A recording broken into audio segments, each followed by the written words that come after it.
I'm sitting in this freezing courtroom, my hands trembling in my lap despite my best efforts to appear composed, when I hear the voice I haven't heard in 8 years.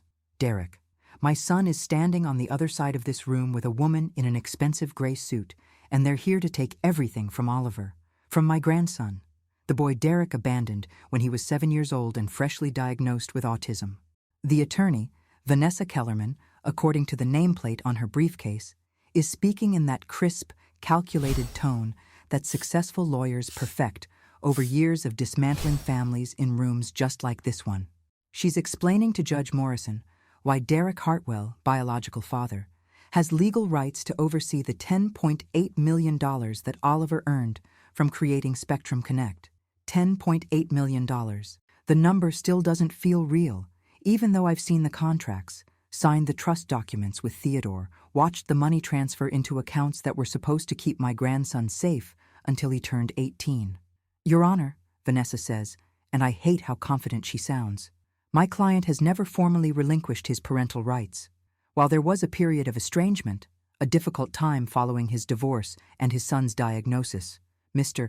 Hartwell is now prepared to fulfill his responsibilities as Oliver's father, which includes proper management of the minor's substantial assets. Estrangement, that's what she's calling it, not abandonment.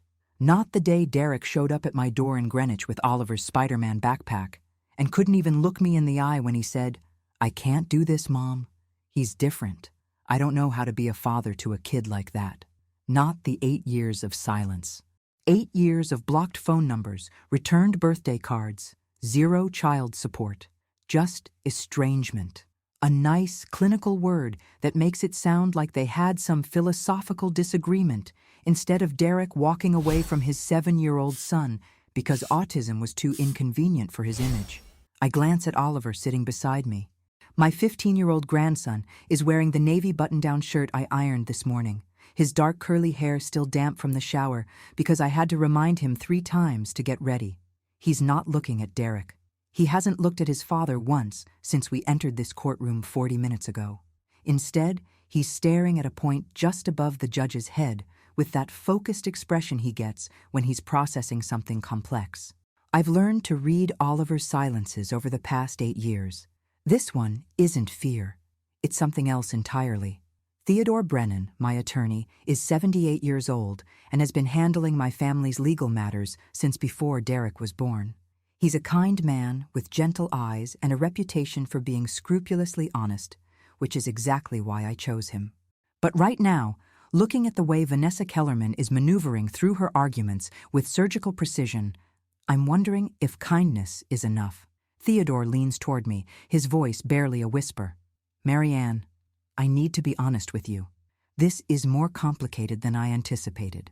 Derek never signed a formal relinquishment of parental rights. He simply disappeared. But legally, he's still Oliver's father.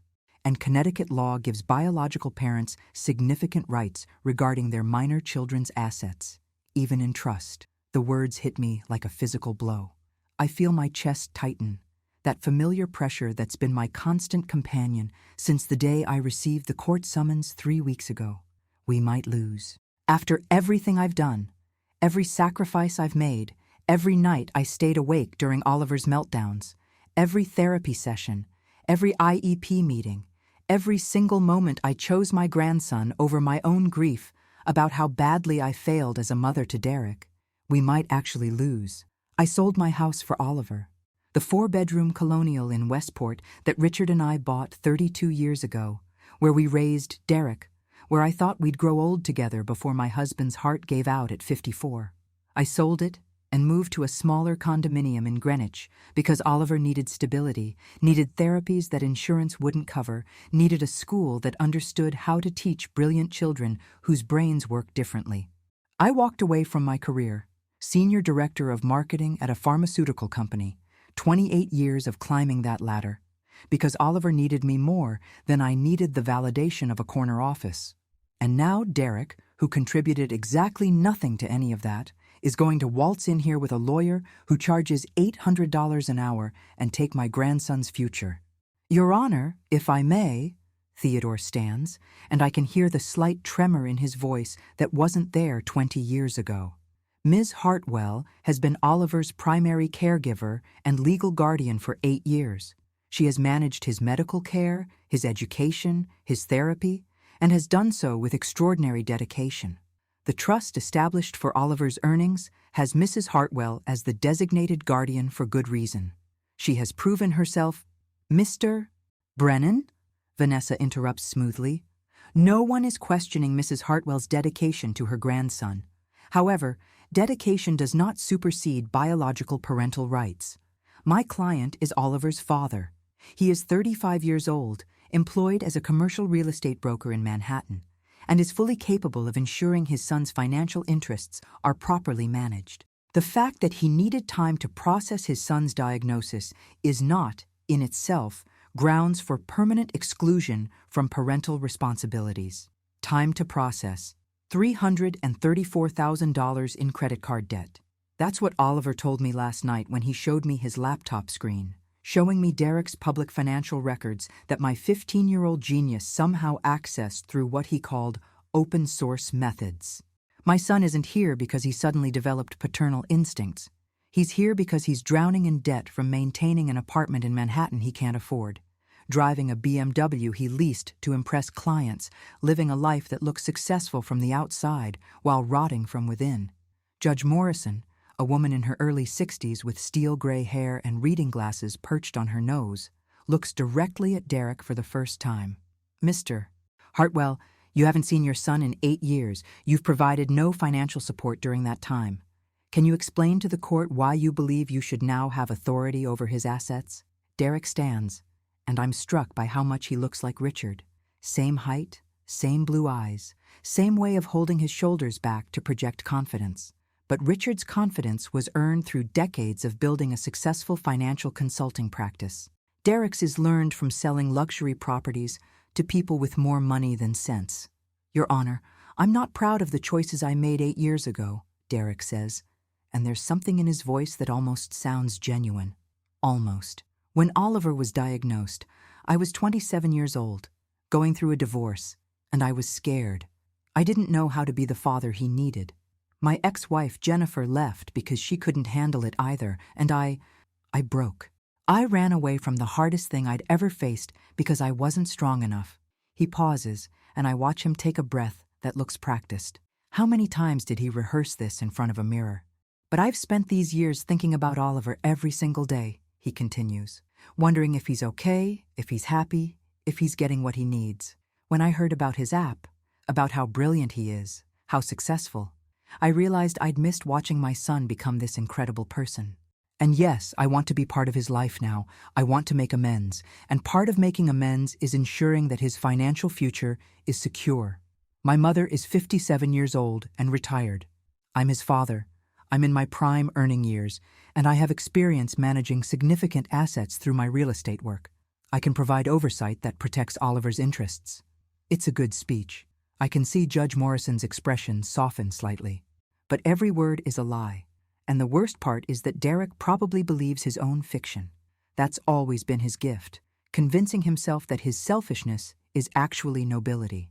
I feel Oliver's hand on my arm, and when I turn to look at him, he's meeting my eyes for the first time since we sat down. He leans close, and in that careful, measured voice that still sometimes surprises people who expect all autistic children to sound the same, he whispers, "Let her talk, Grandma." I stare at my grandson, confused. Let who talk? Vanessa Kellerman? Why would we want? But Oliver's expression stops my question. There's something in his dark brown eyes he got from my side of the family, not Derek's, that isn't panic or fear. It's calculation. It's the same look he gets when he's debugging code, when he's found the error in a program and knows exactly how to fix it. I've seen this look 100 times over the past 8 years, usually right before Oliver solves a problem that's been frustrating him for days. My grandson has been planning something. The realization washes over me like cold water. Oliver knew this was coming. He's been preparing. I think back to 3 nights ago when I found Oliver still awake at 2 a.m, sitting at his desk with 3 monitors glowing in the darkness of his room. When I asked what he was working on, he said, "Research, Grandma, just research." I assumed he meant coding, But now, sitting in this courtroom watching my grandson's calm focus while I'm falling apart, I understand. Oliver hasn't been writing code. He's been building a case. Judge Morrison is speaking again. Miss Kellerman, Mr. Brennan, I'm going to need to review the trust documents more carefully before making a determination. This is clearly a complex situation involving— Your Honor, Oliver says, and everyone in the courtroom turns to look at him. My grandson doesn't raise his hand or wait to be called on. He simply stands up with that slightly awkward formality he uses in unfamiliar social situations, his posture too straight, his hands clasped in front of him exactly the way his social skills therapist taught him years ago. I would like to testify, please. Judge Morrison's eyebrows rise. You're Oliver Hartwell? Yes, Your Honor. I'm 15 years old, and I'm the subject of this custody dispute regarding my financial assets. I believe I have relevant information that would help your decision. Vanessa Kellerman's smile is immediate, sharp as a blade. I see it, and my stomach drops. She thinks Oliver is going to be easy, a 15-year-old autistic boy who probably struggles with social situations, who she can lead into saying something that helps her case. She's about to make a terrible mistake, but she doesn't know it yet. Theodore looks at me, uncertain. We didn't prepare for this. Oliver and I talked about the hearing, about what would happen, but he never mentioned wanting to speak. I want to protect him from this, from having to face Derek in front of a judge, from having Vanessa Kellerman's predatory questions. But Oliver's hand is still on my arm, and when I meet his eyes again, he nods once. Trust me, Grandma. That's what the gesture means. Very well, Judge Morrison says. Oliver, you may approach. My grandson walks to the witness stand with measured steps, sits down, and folds his hands on the wooden railing in front of him. He looks small in the chair, still more boy than man, despite his height starting to catch up with his intelligence. But when he turns to face the courtroom, there's nothing childlike in his expression. Judge Morrison speaks gently. Oliver, do you understand why we're here today? Yes, Your Honor. Derek Hartwell, my biological father, is attempting to gain legal authority over the $10.8 million I earned from licensing Spectrum Connect to TechBridge Innovations. He's arguing that as my father, he has the right to manage these assets until I reach majority age of 18. The clinical precision of Oliver's answer makes several people in the courtroom shift uncomfortably. He's not speaking like a child. He's speaking like he's presenting findings at a conference. And how do you feel about that? Judge Morrison asks. Oliver tilts his head slightly, considering the question with the same seriousness he applies to everything. I feel that it would be a profound injustice, Your Honor. But feelings aren't the most relevant factor here. The relevant factors are factual history, demonstrated behavior patterns, and predictive analysis based on available data. Vanessa Kellerman actually laughs, a soft, amused sound that's meant to be charming. Your Honor, with all respect to Oliver's obvious intelligence, I don't think a 15-year-old's data analysis is the appropriate basis for a custody determination. I'm not finished, Miss Kellerman, Oliver says, and there's something in his tone that makes her smile fade. You said my father needed time to process my diagnosis. I'd like to present the court with a precise timeline of his processing period.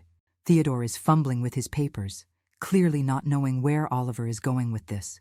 I'm gripping the armrest of my chair so hard my knuckles are white.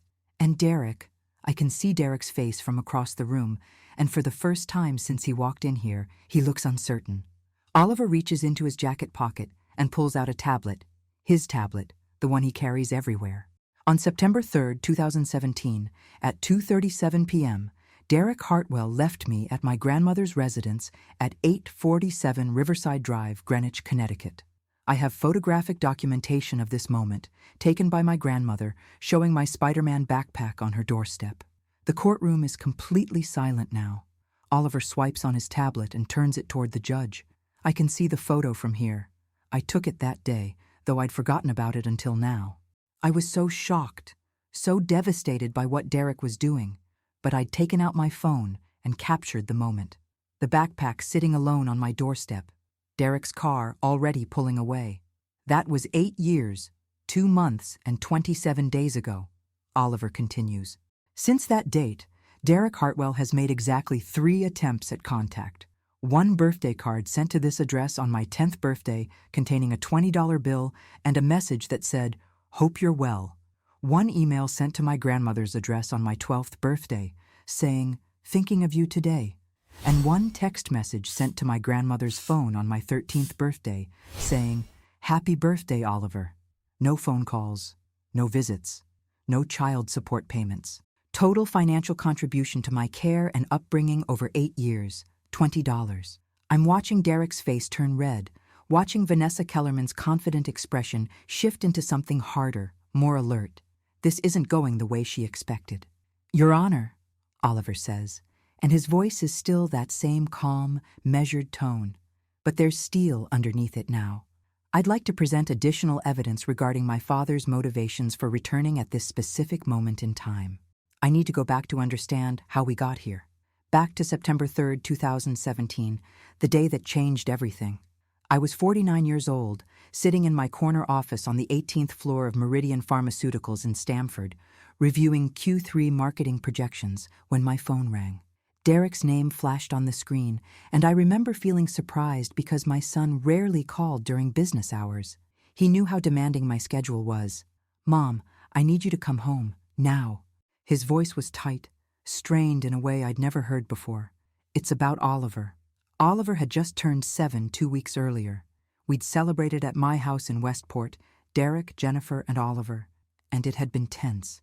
Jennifer kept making excuses to step outside for phone calls. Derek drank too much wine, and Oliver had spent most of the party in my study, arranging my books by color and then by size, completely content in his own world while the adults pretended everything was fine.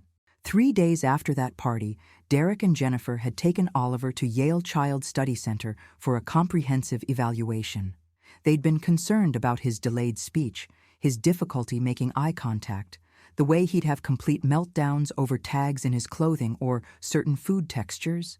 I'd been telling Derek for years that Oliver was just sensitive, that he'd grow out of it, because admitting something else meant admitting I'd somehow passed on some genetic failing through my son to my grandson. Richard had been the same way as a child, my mother-in-law once told me. Brilliant, but different, struggling with things that came easily to other children. When I got to Derek's apartment in New Haven that afternoon, Jennifer was already gone. Her closet was empty, half the furniture missing, divorce papers sitting on the kitchen counter, and Derek was standing in the middle of the living room holding a folder of documents from Yale, his face completely blank. "Autism spectrum disorder," he said without preamble. "Level 1, they called it. High functioning. They gave us this whole file full of recommendations for therapy, special education, behavioral interventions. Jennifer left this morning. She said she can't do this. She can't raise a defective child." The word made me flinch. Defective. As if Oliver was a product with manufacturing errors instead of a beautiful, brilliant little boy who happened to see the world differently. "Derek, autism isn't—" "I can't do this either, Mom." He cut me off, and that's when I saw the terror in his eyes. Real, genuine terror. "I don't know how to be a father to a kid like this. Jennifer's right. He needs someone who knows what they're doing, someone who can handle all these therapies and special schools and whatever else. You're good at this stuff. You managed Dad's weird moods his whole life. You know how to deal with people who aren't normal." Richard hadn't been autistic. He'd been a workaholic with depression and anxiety who self-medicated with 60-hour work weeks and emotional distance from his family. But I'd learned how to navigate his moods, how to create stability for Derek, even when Richard was barely present. I'd thought I was being a good wife, a good mother. Now I wonder if I just taught my son that difficult people were someone else's responsibility. "Where's Oliver?" I asked. "In his room, packing his stuffed animals. I told him he was going to have a sleepover at Grandma's house." Derek's hands were shaking. "I can't look at him, Mom. Every time I do, all I see is everything that's wrong, everything that's going to be hard, everything I'm going to fail at. I'm 27 years old, getting divorced, and I can barely take care of myself. How am I supposed to take care of him? I should have fought harder that day. I should have insisted Derek get therapy, give himself time to adjust, learn how to be the father Oliver needed. But I looked at my son, this man I'd raised who was falling apart in front of me, and I made a choice. I chose to protect Oliver from Derek's fear and resentment. I chose to take my grandson home with me that afternoon, telling myself it was temporary, just until Derek got his life together. Oliver stood in my doorway with his Spider-Man backpack, holding the stuffed elephant he'd had since he was 2, and asked in that careful, precise way he had of speaking, "How long is the sleepover, Grandma?" "We'll see, sweetheart," I told him, my heart breaking. "As long as you need." That was 8 years ago. Derek dropped off 3 boxes of Oliver's belongings the next week and then disappeared. He blocked my calls after I tried reaching him 15 times in the first month. He moved to Manhattan 6 months later and started posting pictures on social media of his new life. New apartment, new girlfriend, new job selling commercial real estate, always smiling like he'd never had a son at all. I took a leave of absence from Meridian that turned into early retirement. I was 3 years away from full pension, but Oliver needed consistency. He needed someone who could take him to occupational therapy 3 times a week, speech therapy twice a week, social skills groups every Saturday. He needed someone who could attend IEP meetings at his school and fight for the accommodations he deserved. He needed someone who could hold him during meltdowns at 3 in the morning when the sound of rain on the windows was too much sensory input for his brain to process. I sold the house in Westport for $1.2 million. Richard and I had bought it for $380,000 in 1993, and the real estate market had been kind to us. I took that money plus the life insurance Richard left me, $500,000 plus my retirement savings, and I invested carefully.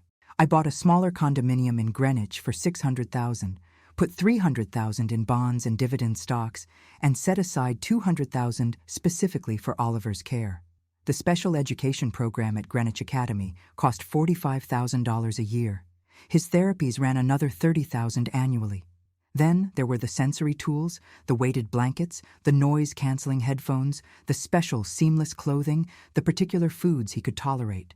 People don't understand how expensive it is to raise a child with autism, especially when you're trying to give them every possible advantage. But Oliver thrived. By the time he was 9, he was reading at a 12th grade level. By 10, he taught himself basic programming through YouTube videos and online courses. By 11, he was building simple apps and websites, his mind perfectly suited for the logic and patterns of code. He told me once that programming made sense in a way that people never did. Computers do exactly what you tell them to, Grandma. No hidden meanings, no sarcasm, no social rules that change depending on context. When Oliver was 12, he started attending a summer program at Yale for gifted students. That's where he met Dr. Sarah Chen, a computer science professor who recognized his exceptional talent. She became his mentor, encouraging him to think bigger, to create something that could help people like him navigate a world designed for neurotypical brains. Spectrum Connect started as Oliver's personal project when he was 13. He was frustrated by how hard it was to read facial expressions and tone of voice, to know when someone was joking versus serious, to understand the unspoken social cues that everyone else seemed to pick up naturally. So he built a tool to help himself, an app that used artificial intelligence to analyze facial expressions in real time, providing text descriptions of emotions. "This person appears confused," it would say. Or, "This expression typically indicates sarcasm." Simple, direct translations of the social world. He showed it to Dr. Chen, who was astounded. She helped him refine it, expand it, add features for translating idioms and analyzing conversation patterns. By the time Oliver was 14, Spectrum Connect had grown into something remarkable, a comprehensive communication tool for neurodivergent individuals trying to navigate social interactions. Dr. Chen submitted it to a tech innovation competition for young developers. Oliver won first place and a $50,000 scholarship. More importantly, he caught the attention of TechBridge Innovations, a company specializing in accessibility technology. They wanted to license his app, scale it, make it available to the millions of people who could benefit from it. The negotiations took 6 months. I hired Theodore to review every document, make sure Oliver's interests were protected. The final offer was staggering: $10.8 million for exclusive licensing rights, with Oliver retaining creative input on future development. The money would be placed in a trust with me as guardian until Oliver turned 18. I cried when I signed those papers, not just because of the money, though the financial security was overwhelming. I cried because my grandson, this boy who Derek had abandoned as defective, had created something brilliant, something that would help thousands of people like him, something that proved every single one of Derek's fears wrong. Oliver turned 15 3 months ago. He's working on version 2.0 of Spectrum Connect with Dr. Chen, taking advanced computer science courses online and planning to apply to MIT's early admission program next year. He's happy. He has friends in online coding communities who appreciate his mind without judging his awkwardness.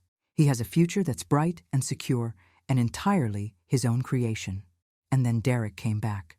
3 weeks ago, on a Tuesday evening, my doorbell rang. Oliver was upstairs in his room, and I answered without checking the camera. A mistake I'll never make again. Derek stood on my doorstep wearing a suit that probably cost $2,000, his hair perfectly styled, his smile practiced and empty. "Hi, Mom," he said, like he'd just seen me yesterday instead of 8 years ago. "I heard about Oliver's success. I'm so proud of him. Can we talk?" That's how we ended up here, in this courtroom, with Derek trying to take everything Oliver built while claiming it's about being a responsible father, and with my grandson about to reveal whatever evidence he's been preparing in the middle of the night when he thought I was sleeping. Judge Morrison is looking at Oliver with increased interest now. "What additional evidence do you wish to present?" Oliver meets her gaze directly, something he's learned to do when it's important, even though I know it costs him extra energy. "I'd like to present evidence regarding Derek Hartwell's current financial status and the correlation between his financial crisis and his sudden return to my life." Vanessa Kellerman stands immediately. "Your Honor, I object. My client's personal finances are not relevant to his parental rights." "On the contrary," Oliver says calmly, "they're entirely relevant to his motivations. May I proceed?" Judge Morrison leans forward, her expression shifting from polite interest to genuine curiosity. "I'll allow it. But Oliver, I want to remind you that these are serious allegations you're making about your father." "I understand, Your Honor. Everything I'm about to present is based on publicly available records and legal data analysis." Oliver swipes on his tablet again, his movements precise and deliberate. 3 years ago, when I was 12 years old, I became interested in understanding why Derek Hartwell abandoned me. Not emotionally interested. I'd already processed that through therapy with Dr. Rosen, but analytically interested. I wanted to understand the behavioral patterns that would lead a parent to completely disappear from their child's life. I watched Derek shift uncomfortably in his seat. Vanessa Kellerman has her hand on his arm, probably telling him to stay calm, but I can see the tension in his jaw from across the room. "I started by accessing Derek Hartwell's public social media profiles," Oliver continues. "Instagram, LinkedIn, Facebook. I analyzed his posts for patterns. From 2018 through 2021, he posted an average of 4.3 times per week. The content was consistent: luxury lifestyle imagery, expensive restaurants, high-end real estate properties, vacation destinations. The projected image was of a successful commercial real estate broker living an affluent lifestyle in Manhattan." Oliver pulls up a series of screenshots on his tablet, turning it so Judge Morrison can see. However, when I cross-referenced his social media activity with his professional track record on LinkedIn and public real estate databases, I noticed discrepancies. His LinkedIn profile claimed 15 major commercial deals closed between 2019 and 2022. But when I verified these through public property records in New York County, only 4 of those deals actually showed Derek Hartwell as the broker of record. "Your Honor, this is absurd," Vanessa interjects, but her voice has lost some of its confidence. "We're listening to a child who admittedly stalked my client's social media and is now making unsubstantiated claims about his professional record." "The claims are substantiated, Ms. Kellerman," Oliver says, and there's something almost like satisfaction in his voice. "I have documentation of every property transaction I reference. Would you like me to provide the property transfer records, tax documents, and broker commission reports?" Judge Morrison raises her hand. "Let's hear what else you have, Oliver. I'll decide what's relevant." "Thank you, Your Honor." Oliver swipes again. Approximately 14 months ago, Derek Hartwell's social media activity changed dramatically. The frequency of posts decreased to 1.7 times per week. The content shifted from luxury lifestyle to motivational quotes about resilience and comeback stories. This is a common pattern on social media when individuals are experiencing financial stress but want to maintain the appearance of success. I glance at Derek again. His face is flushed now, that red creeping up his neck that I remember from his childhood whenever he got caught in a lie. He always turned red. Always. I then accessed Derek Hartwell's publicly available court records, Oliver continues. On March 15th of last year, Citibank filed a civil suit against him for $97,000 in unpaid credit card debt. The case was settled out of court on June 3rd. On August 22nd, American Express filed a similar suit for $62,000, also settled out of court. On November 9th, Chase Bank filed for $48,000. Settlement pending at the time I compiled this data. The courtroom is completely silent, except for Oliver's steady voice. Theodore looks stunned.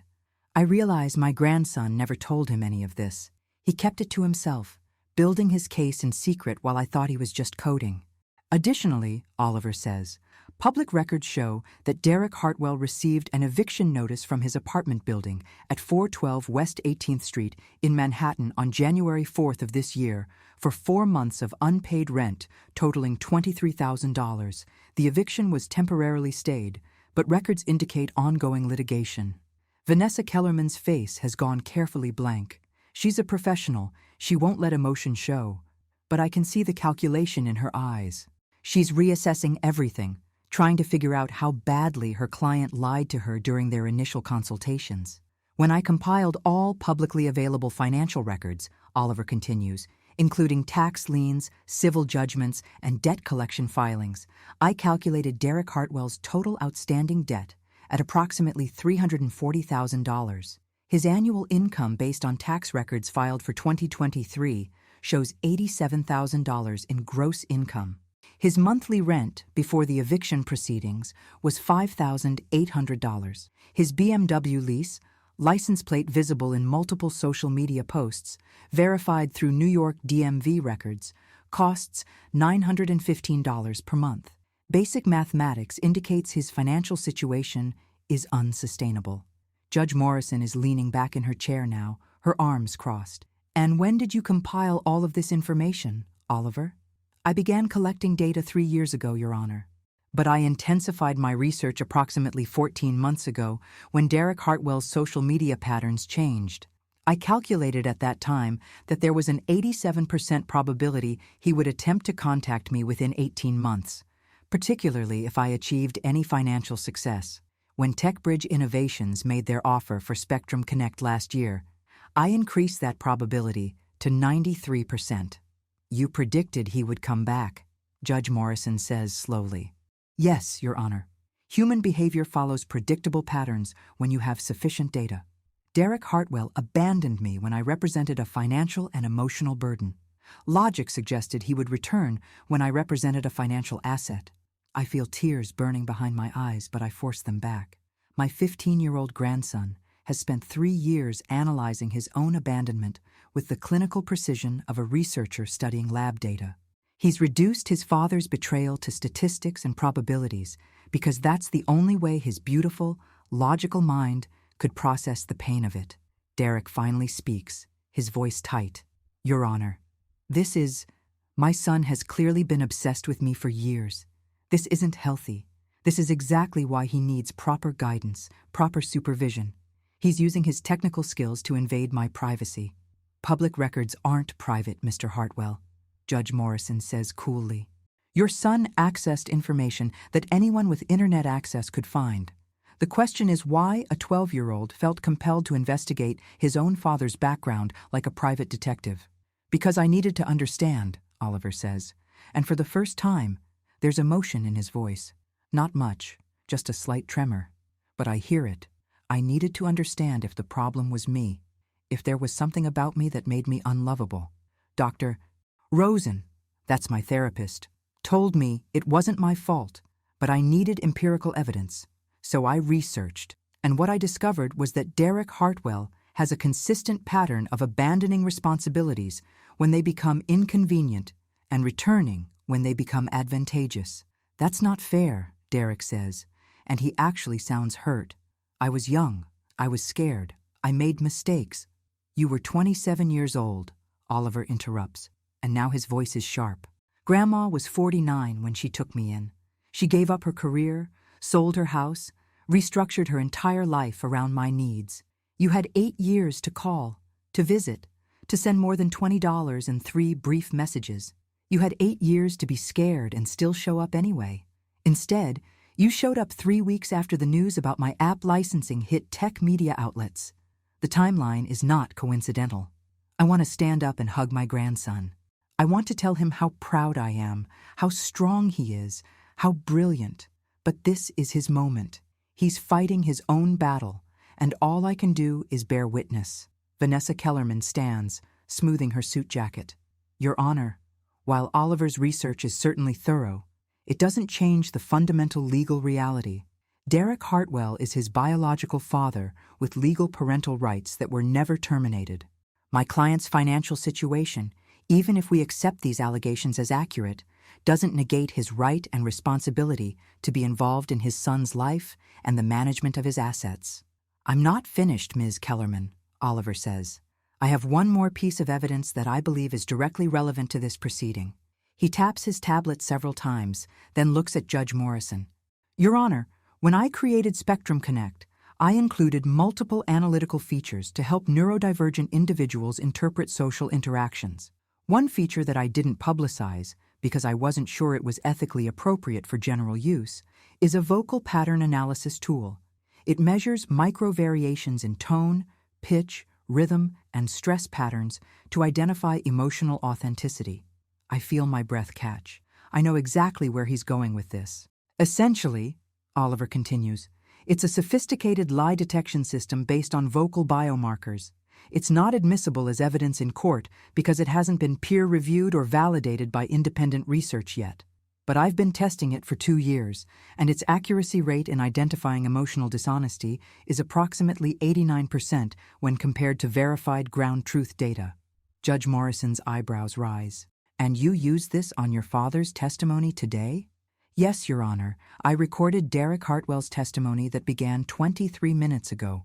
Would you like me to present the analysis? Vanessa is on her feet immediately. Absolutely not, Your Honor. This is completely improper.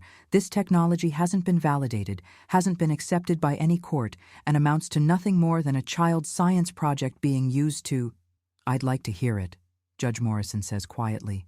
Not as evidence, Ms. Kellerman. I'm not going to base my ruling on an unvalidated app, but I'm curious about what Oliver's analysis shows. This hearing is to determine what's in the best interest of this child, and I think understanding his perspective, including how he perceives his father's statements, is relevant. Oliver nods once, then begins. When Derek Hartwell stated, "I'm not proud of the choices I made 8 years ago," the vocal analysis showed high authenticity markers. He genuinely does experience some level of shame about abandoning me. However, when he stated, "I've spent these years thinking about Oliver every single day," the analysis showed significant emotional inconsistency. The stress patterns in his voice indicate this statement was constructed for effect rather than reflecting genuine experience. Derek's face is deep red now. This is insane. You can't possibly. When he stated, "I realized I'd missed watching my son become this incredible person," Oliver continues, his voice steady. The analysis showed moderate authenticity. He does experience regret about missing my childhood, but the regret is primarily self-focused rather than child-focused. The emotional signature suggests regret about his own loss rather than empathy for my experience of abandonment.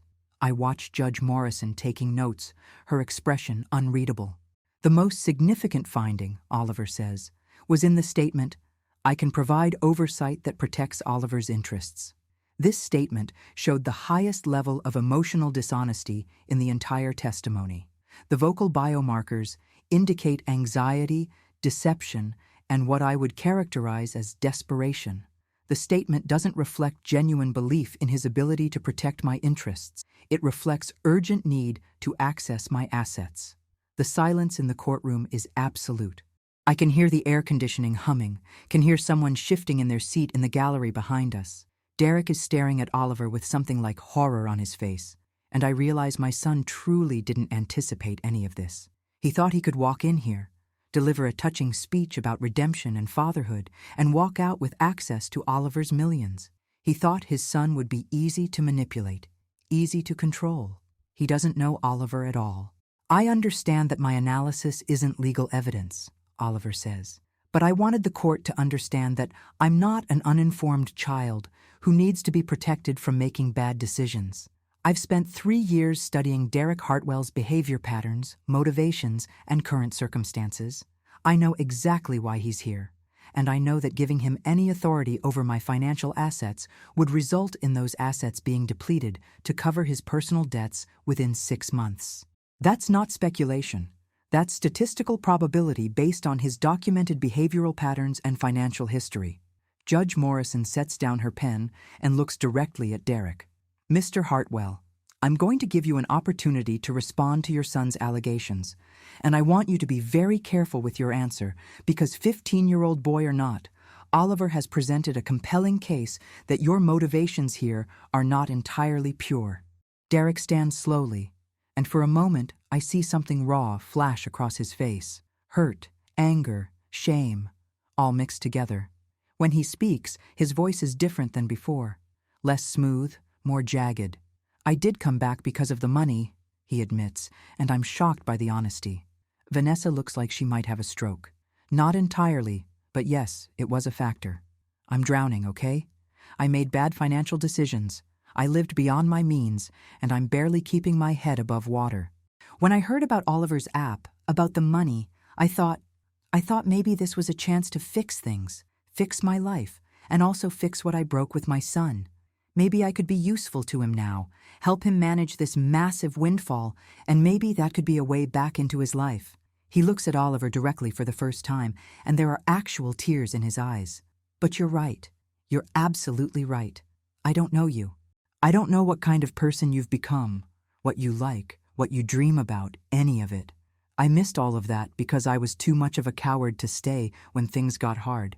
Your grandmother did everything, and I did nothing. And now I show up wanting to be involved in your success when I couldn't handle being involved in your challenges. It's the most honest thing I've ever heard Derek say. But the tragedy is that it's 8 years too late. And it's only coming out now because Oliver forced his hand with evidence and analysis and unshakable logic. I'm sorry, Derek says, and his voice cracks. I'm sorry I wasn't the father you deserved. I'm sorry I left you. I'm sorry I only came back when you became successful, instead of being there for every single hard day that came before. And you're right not to trust me. You're right to protect yourself from me. I wanted you to know that I do see what I did wrong, even if it's too late to matter. Oliver is quiet for a long moment, staring at his father with that intense focus he uses when he's processing complex information. Finally, he speaks, and his voice is soft but clear. Thank you for the apology. I accept it as an acknowledgement of harm caused, though acceptance doesn't equal trust or reconciliation. Those would require consistent behavioral change over an extended period, which we don't have sufficient data to evaluate yet. What I need the court to understand is this. Mary Ann Hartwell has been my parent in every way that matters for 8 years. She sacrificed her career, her financial security, her social life, everything, to give me stability and opportunity. The trust we established for my assets has her as guardian because she's the only person in my life who has proven through consistent action that she prioritizes my well-being above her own interests. He turns back to Judge Morrison. I'm 15 years old. In 3 years, I'll have full legal control of my assets. Until then, I need those assets protected by someone I trust absolutely. Someone who has already demonstrated they won't exploit me.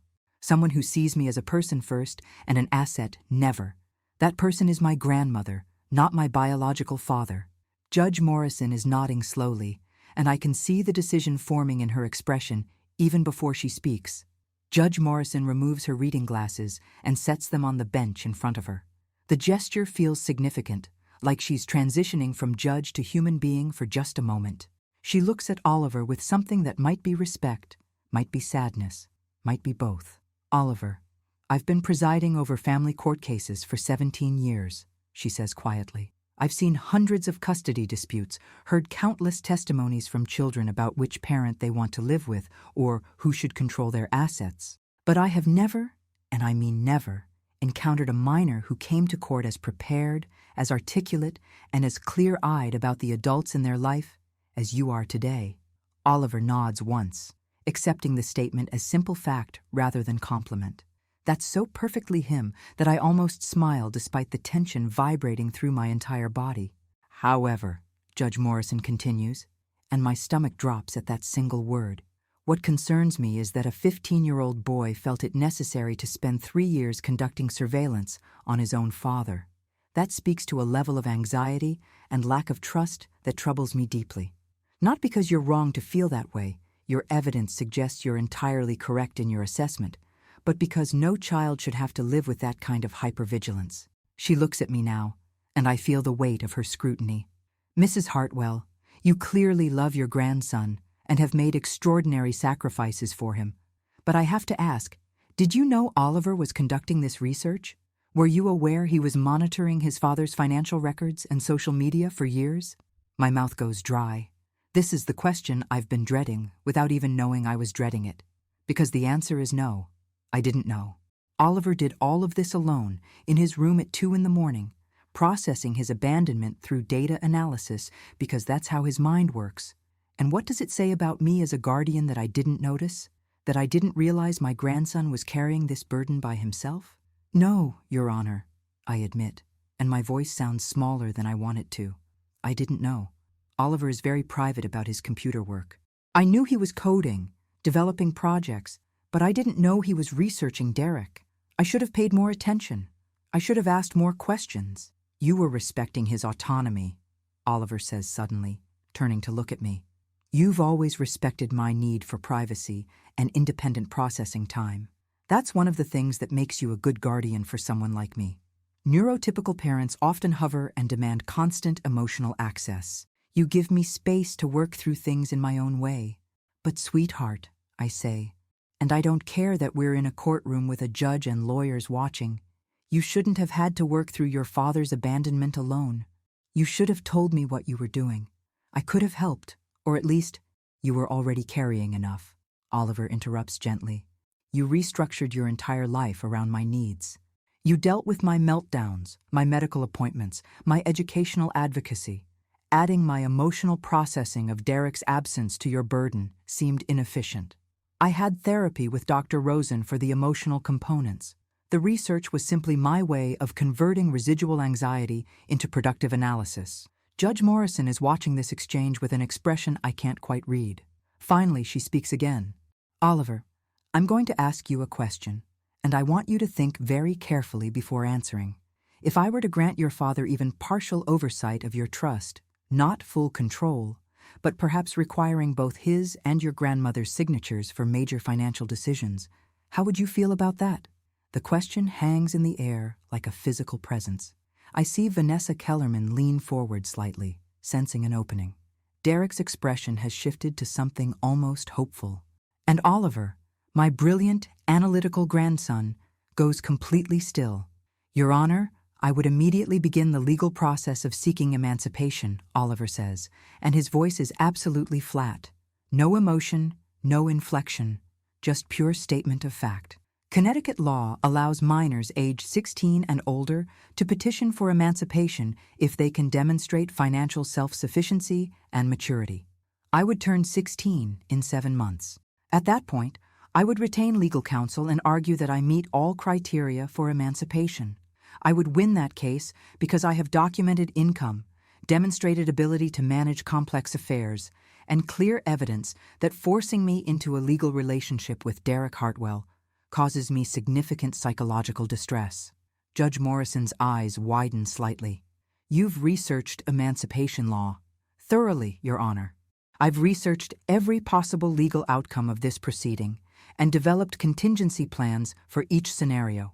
If you grant Derek Hartwell any authority over my assets, I will spend the next 7 months ensuring I meet every legal requirement for emancipation, and then I will petition to be declared a legal adult.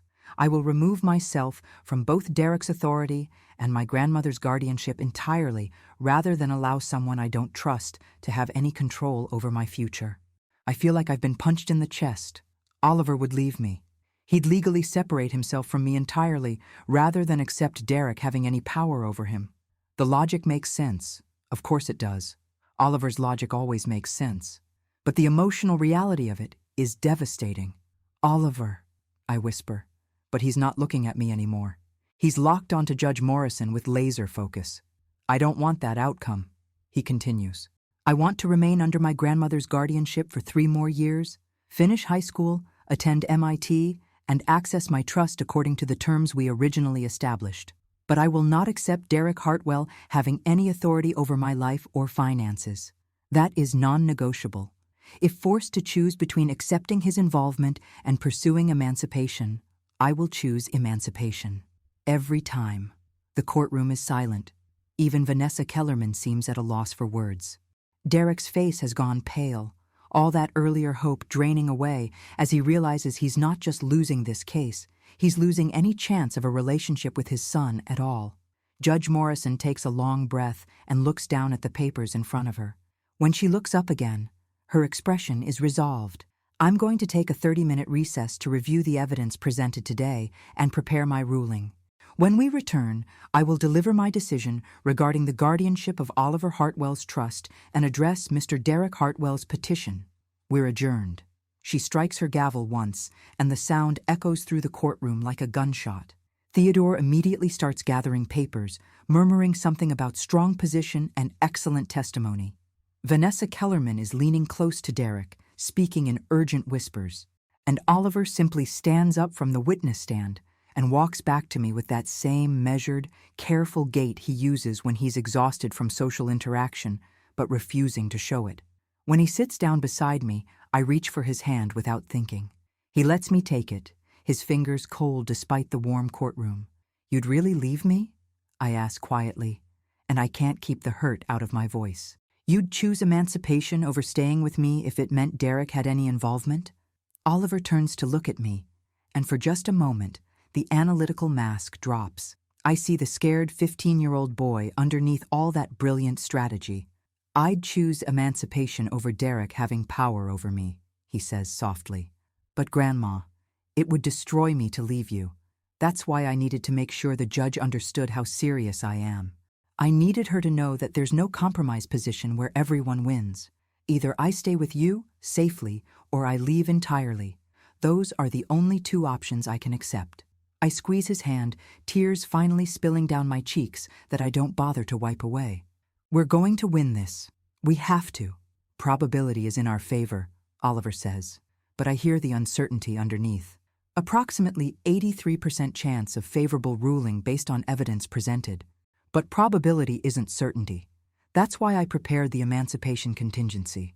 My grandson, at 15 years old, has backup plans for his backup plans. He's thought through every possible outcome and prepared for each one.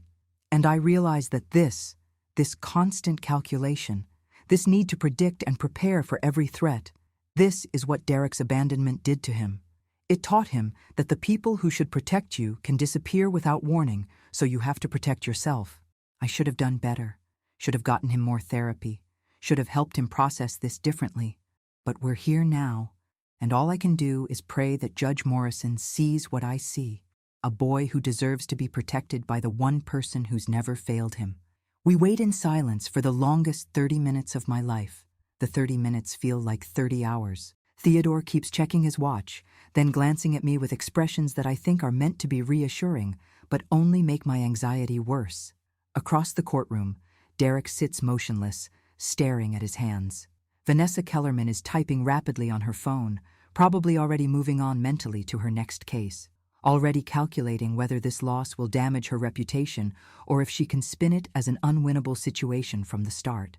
Oliver sits beside me with his eyes closed, his fingers tapping a pattern on his thigh that I recognize as a self-soothing behavior.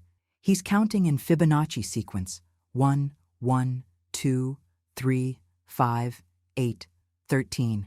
Something he does when he needs to regulate his nervous system. I want to put my arm around him, pull him close like I did when he was 7 and having meltdowns. But he's 15 now, and we're in public, and I know physical affection in stressful situations sometimes makes things worse for him instead of better. So I just sit beside him and wait, and think about everything that led us to this moment. I think about the day Richard died, 12 years ago, when Derek was 23 and I was 45. How Derek fell apart at the funeral, sobbing like a child, and I held him while my own grief waited in line behind his need. How I told myself he'd be okay once he got through the shock, once he found his footing, but he never did. He just learned to perform being okay while crumbling underneath. I think about all the times I made excuses for Derek when he was growing up. The way he'd blame his teachers when he got bad grades, blame his teammates when his soccer team lost, blame his girlfriends when relationships ended.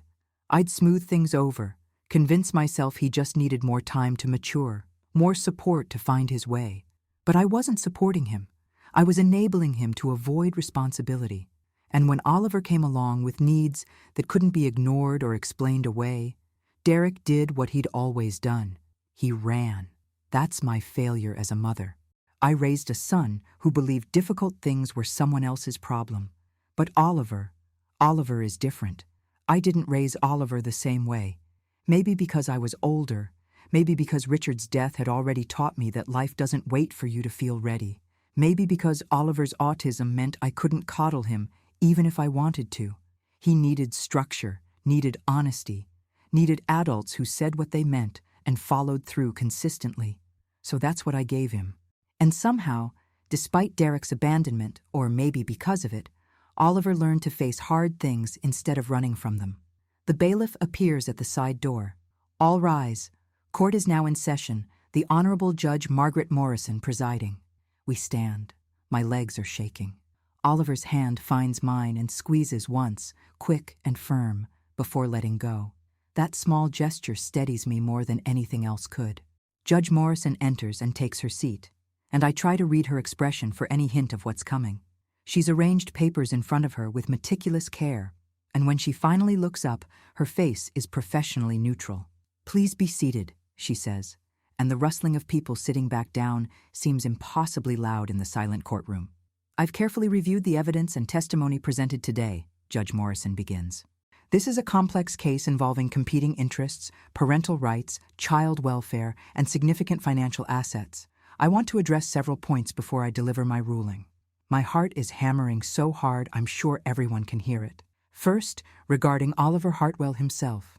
Young man, I want you to know that I find your intelligence, preparation, and self-advocacy remarkable. However, I also want you to understand that the burden of research and analysis you placed on yourself over the past 3 years should never have been necessary. A child, and you were 12 when you started this investigation, should not have to build a legal case to protect himself from his own parent.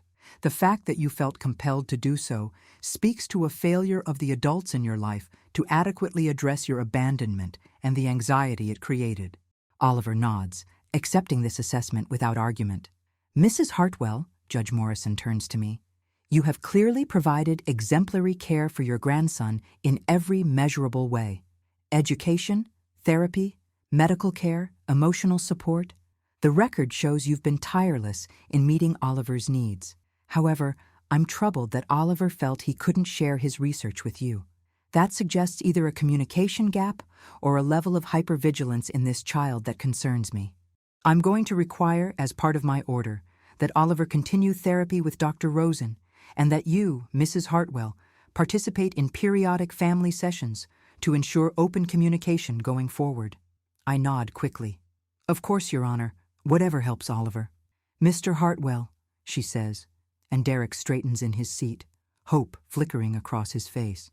"Your testimony today showed some genuine remorse and self-awareness about your failures as a parent.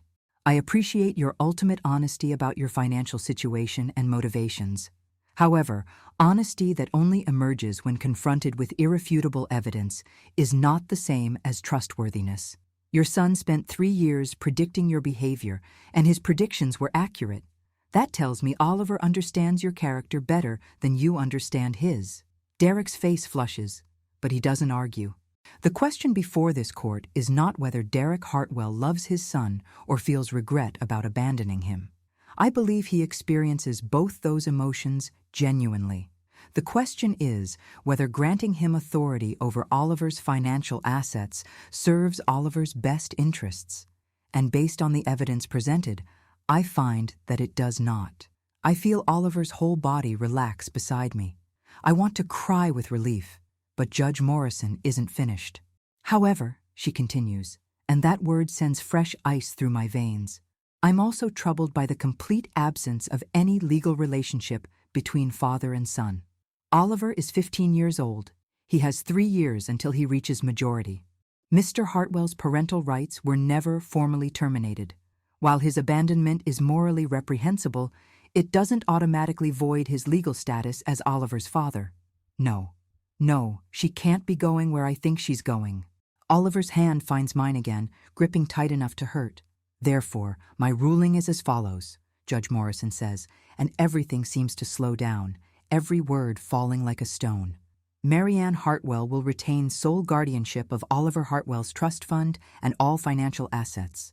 No changes will be made to the existing trust structure. Mrs. Hartwell will continue to have complete authority over financial decisions until Oliver reaches age 18, at which point the assets transfer to him as originally established. The relief is so intense I feel dizzy. Oliver's grip on my hand loosens slightly. However, Judge Morrison continues, I am formally establishing a visitation schedule between Derek Hartwell and Oliver Hartwell. Starting 1 month from today, Derek will have the right to see Oliver for 2 hours every other Saturday at a neutral location with a family therapist present. These visits will be at Oliver's discretion. If he chooses not to attend, Mr. Hartwell cannot force the issue, but the opportunity for reconciliation will be available should both parties wish to pursue it. No. Oliver's voice cuts through the courtroom, sharp and clear. He stands up before I can stop him, before Theodore can react. Your Honor, I respectfully refuse those terms. Judge Morrison's eyebrows rise.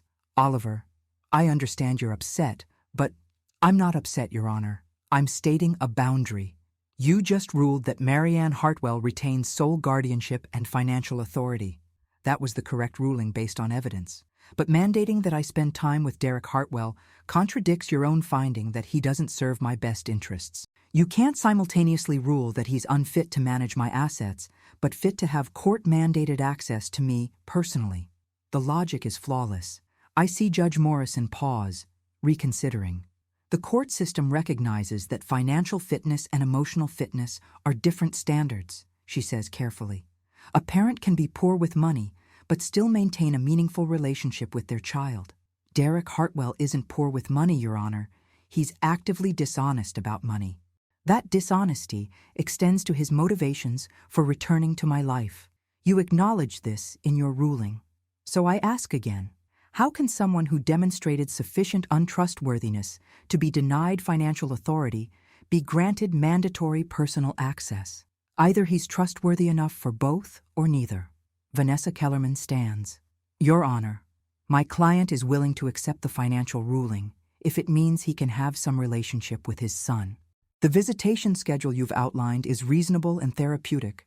I didn't ask what Derek Hartwell is willing to accept, Oliver interrupts, and there's steel in his voice I've never heard before. I'm stating what I'm willing to accept, and I'm not willing to accept court-mandated time with someone who abandoned me for 8 years and returned only when I became financially valuable. That's not therapy. That's continued exploitation with a therapist as witness. Judge Morrison is quiet for a long moment. Oliver, sometimes the court has to make decisions that individuals don't agree with because we're looking at long-term welfare. You're angry with your father now, understandably. But in 5 years, in 10 years, you might regret not having the opportunity to build some kind of relationship with him. I'm trying to leave that door open for you. Respectfully, Your Honor. I'm not angry, Oliver says, and his voice is steady, calm, almost gentle. Anger requires emotional investment. I don't have emotional investment in Derek Hartwell. I have analytical understanding of his behavioral patterns and clear assessment of risk versus benefit.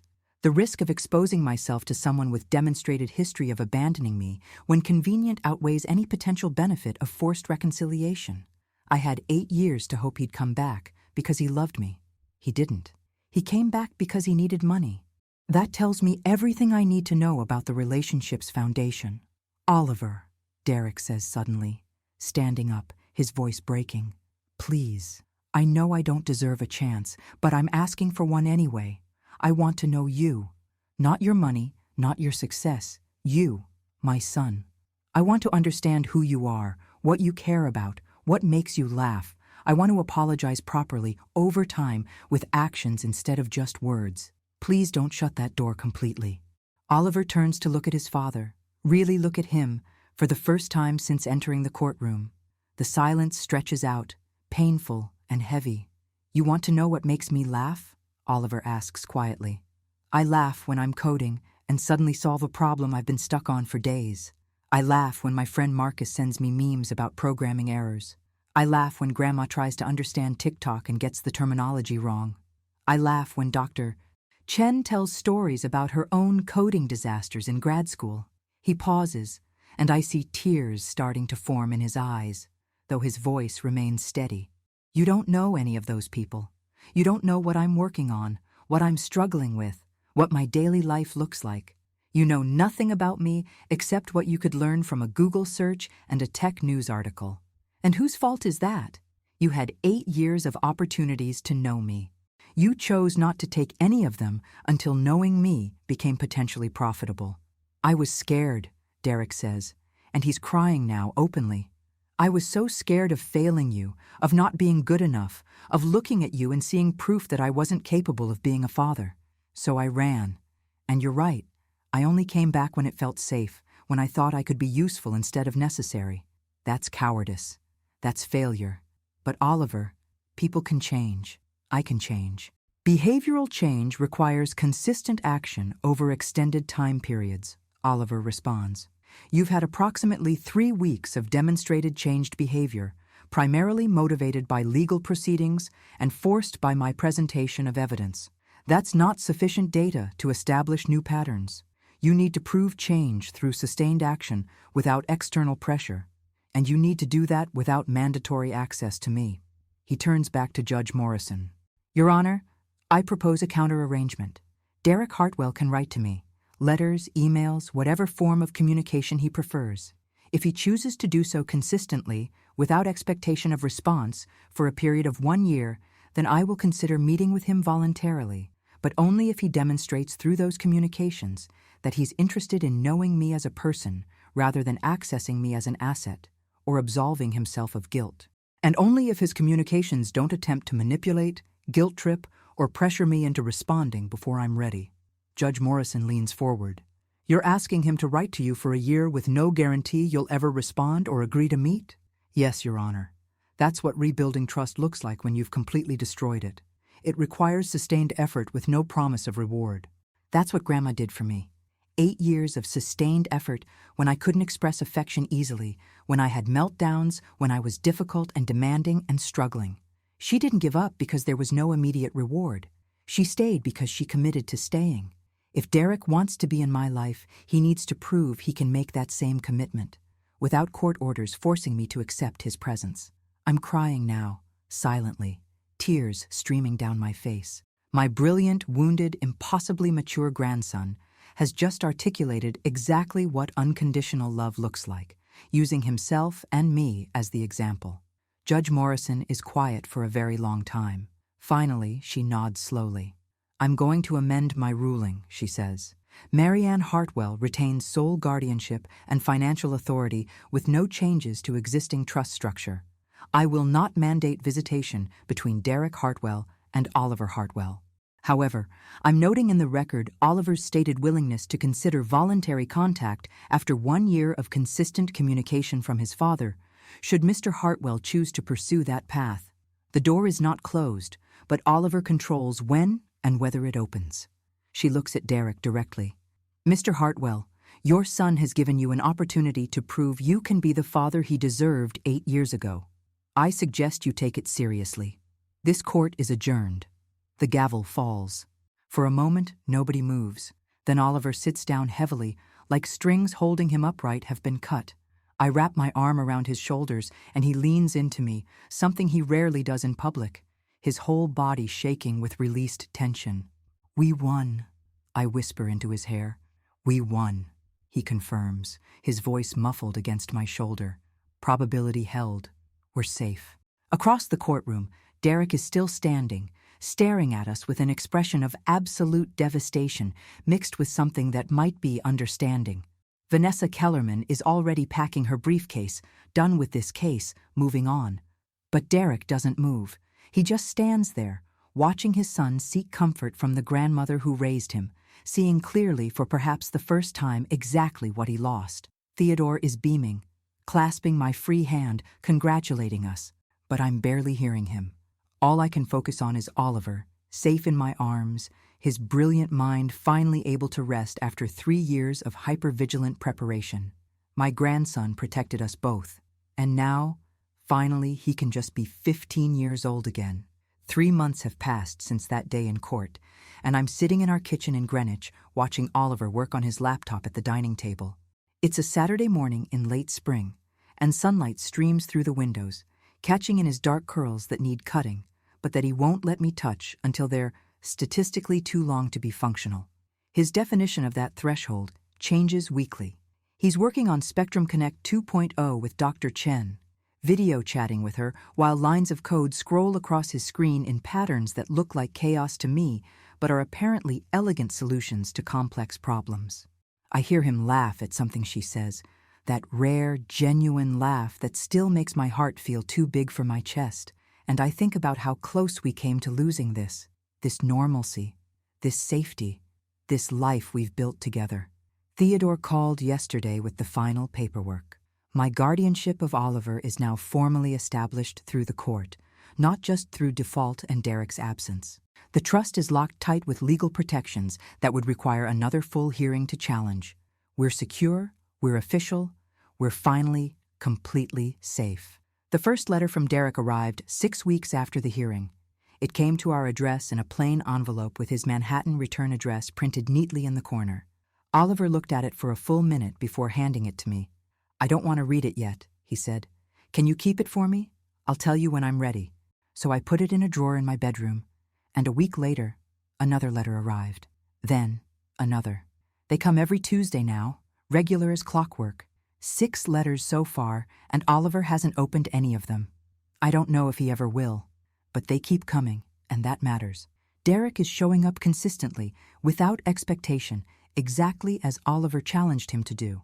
I haven't read them. They're addressed to Oliver, and opening them would violate his privacy and his trust. But sometimes I hold them before putting them in the drawer, wondering what Derek is saying, whether he's being genuine or just performing redemption in writing, whether he'll keep this up for the full year Oliver specified, or whether he'll give up when he realizes his son might never respond. "Grandma, Dr. Chen wants to know if you'll make your lemon bars for the MIT summer program reception next month," Oliver says, pulling me back to the present. "She says they're legendary. I told her you made them once for my 12th birthday, and I didn't have to share with anyone because it was just us. But apparently that was selfish, and I should have appreciated that you'd share your baking talents with my academic community." I laugh. "Tell Dr. Chen I'll make 3 dozen if it means MIT sees what a brilliant student you'll be when you start there next year." Oliver grins and relays the message, and I marvel at how much easier social interaction has become for him. He's still autistic. That's not something that goes away or gets fixed. But he's learned to navigate the world with increasing confidence.